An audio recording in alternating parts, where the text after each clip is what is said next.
Spiderman Noir, also known as Spider Noir, Marvel Noir universe यानी Earth 90214 का part है। Noir का मतलब है ब्लैक या डार्क, और नोआर स्टोरीज में अक्सर क्राइम, मिस्ट्री और मॉरली कॉम्प्लेक्स कैरेक्टर्स होते हैं। ये दुनिया डार्क और ग्रिटी होती है, जहाँ कैरेक्टर्स अक्सर डिफिकल्ट और एम्बिगुअस सिचुएशन में होते हैं। सिंपल भाषा में नोआर एक थीम है जिसमें खास स्टाइल या एटमॉस्फेयर को रिप्रेजेंट किया जाता है, जिसमें शेडोज और लो लाइट यूज होती हैं, जिससे स्टोरी इंटेंस और सस्पेंसफुल फील होती है। स्पाइडरमैन नोआर में भी यही सब एलिमेंट्स हैं जो इसे ओरिजिनल स्पाइडरमैन से अलग और यूनिक बनाते हैं। ये स्टोरी लाइन ग्रेट डिप्रेशन यानी 1930s के न्यूयॉर्क में सेट है, जिसमें हमें न्यूयॉर्क का एक डार्क और ग्रिटी वर्जन देखने को मिलता है। बहुत ही जल्द इसी स्पाइडरमैन पे एक लाइव एक्शन सीरीज भी देखने को मिलने वाली है। तो आज इस वीडियो में हम स्पाइडरमैन नोआर के ओरिजिन एंड पावर्स के बारे में बात करने वाले हैं। तो चलिए करते हैं इस बारे में डिटेल में बात।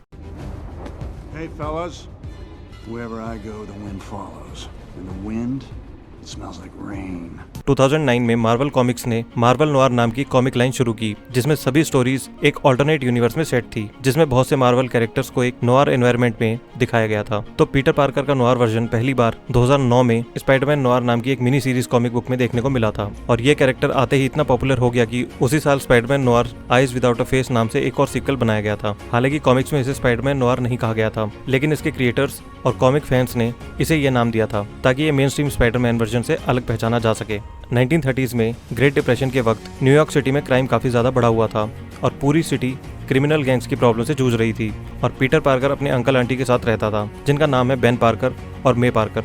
लेकिन इस स्टोरी लाइन में भी बेन पार्कर का मर्डर हो जाता है, जो हर स्पाइडरमैन के लिए एक नेक्सस इवेंट है, मतलब जिसे होना ही है। इसके बाद आंट में बाकी लोगों की हेल्प में लग जाती है ताकि उन्हें इंडस्ट्रियलिस्ट के खिलाफ आवाज उठाने के लिए मोटिवेट कर सके। इसी दौरान डेली ब्यूगल का फोटो जर्नलिस्ट बेन यूरिक, जो कुछ क्रिमिनल्स के बीच द स्पाइडर के नाम से भी जाना जाता है, वो सेंट्रल पार्क में मे पार्कर की एक पब्लिक स्पीच अटेंड करता है, जहां वो पीटर पार्कर से मिलता है और इनकी दोस्ती हो जाती है। पीटर पार्कर उसे बताता है कि कैसे वो अपनी फाइनेंशियल कंडीशंस की वजह से यूनिवर्सिटी नहीं जा पा रहा था, और ये भी कि कैसे उसके अंकल बेन को कुछ वक्त पहले ही नॉर्मन ऑसबॉर्न के लिए काम करने वाले क्रिमिनल्स ने मार दिया था। नॉर्मन ऑसबॉर्न एक इंडस्ट्रियलिस्ट है, और कई लोगों का मानना है कि वो सिर्फ पब्लिक के लिए, असल में वो एक क्राइम लॉर्ड है जिसे गॉब्लिन नाम से जाना जाता है। Mystical spider bite. Peter Parker Ben Urich के लिए काम करने लगता है, और एक स्मगलिंग रिंग की इन्वेस्टिगेशन के दौरान वो एक वेयरहाउस में पहुंचता है जो चोरी किए हुए एंटीक से भरा पड़ा है। उन्हीं आर्टिफैक्ट्स में से एक स्पाइडर आइडल टूट जाता है और उसमें से बहुत सारे स्पाइडर्स निकलने लगते हैं। इन्हीं में से एक स्पाइडर पीटर को काट लेता है, जिससे वो बेहोश हो जाता है और अपने सपने में एक स्पाइडर गॉड को देखता है, जो उससे कहता है कि वो उसे पावर्स देगा। इसके बाद पीटर की आंखें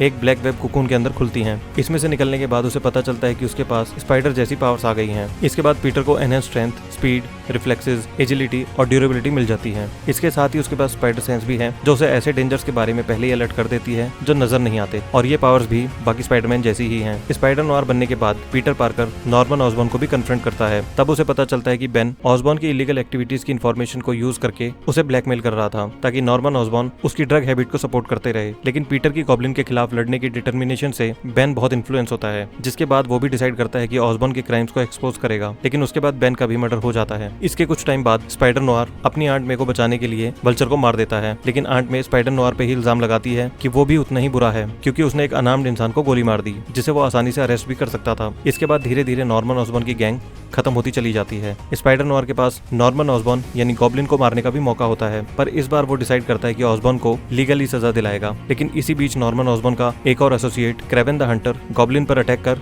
उसे मार देता है। इन सब के बाद भी स्पाइडरमैन नोआर क्राइम और करप्शन के खिलाफ अपना मिशन जारी रखता है। स्पाइडरमैन नोआर अपनी आइडेंटिटी छिपाने के लिए हैट और गॉगल्स के साथ एक मास्क पहनता है। इसके अलावा वो केवलार से बना हुआ सूट पहनता है, जो उसे बुलेट्स और एक्सप्लोजन से बचाता है। कभी कभी वो क्रिमिनल्स को टेक डाउन और इंजर करने के लिए रिवॉल्वर या फिर टॉमी गन का भी इस्तेमाल करता है। वैसे तो वो क्रिमिनल्स को पकड़ने के लिए सिर्फ इंजर ही करता है, लेकिन उसका कोई नो किल रूल भी नहीं है, मतलब जरूरत पड़ने पर वो किसी क्रिमिनल को मारने से भी नहीं कतराता। 1940s में एक रात स्पाइडरमैन नोआर हरमन और नाजीज के बीच हो रहे एक वेपन डील की इन्वेस्टिगेशन करता है। तभी वहाँ स्पाइडर यूके पहुंचता है और स्पाइडर नोआर से एक इंपॉर्टेंट मिशन में हेल्प मांगता है, जिसमें ये इनहेरिटर्स को क्लोनिंग टेक्नोलॉजी से वापस जिंदा होने के लिए रोकने की कोशिश करते हैं, लेकिन ये काफी लेट हो जाते हैं। स्पाइडरमैन नोआर इनहेरिटर मॉर्लन को एक ग्रेनेड से मारने की कोशिश करता है, लेकिन मॉर्लन इस हमले से बच जाता है और स्पाइडरमैन नोआर की बची हुई लाइफ फोर्स को ड्रेन कर उसे मार डालता है। कुछ टाइम बाद स्पाइडर ग्वेन मार्वल नोआर अर्थ पे आके आंट मे और मैरी जेन को बताती है कि कैसे उसने हीरोइकली अपने आप को सेक्रीफाइस कर दिया। लेकिन स्पाइडर वर्स वॉल्यूम 3 नंबर 5 में ये रिवील होता है कि स्पाइडरमैन नोआर अपनी मौत के बाद अपनी ओरिजिनल अर्थ 90214 पर एक वेब कोकून में रिजरेक्ट होता है और फिर उसे एक विजन दिखता है जिसमें उसे स्पाइडर गॉड नजर आता है जो उसे कहता है कि उसकी सर्विस अभी पूरी नहीं हुई है। स्पाइडरमैन नोआर की रिजरेक्शन के बाद उसका कैरेक्टर और भी इंटेंस और मैच्योर हो जाता है। वापस जिंदा होने के बाद पीटर एक प्राइवेट इन्वेस्टिगेटर की तरह न्यूयॉर्क में काम शुरू करता है और अपनी इमेज को और भी मिस्टीरियस और इंटिमिडेटिंग बना लेता है। एक और यूनिक एस्पेक्ट है कि वो कभी कभी ऐसे डिसीजन लेता है जो बाकी स्पाइडरमैन के लिए काफी मुश्किल होते हैं।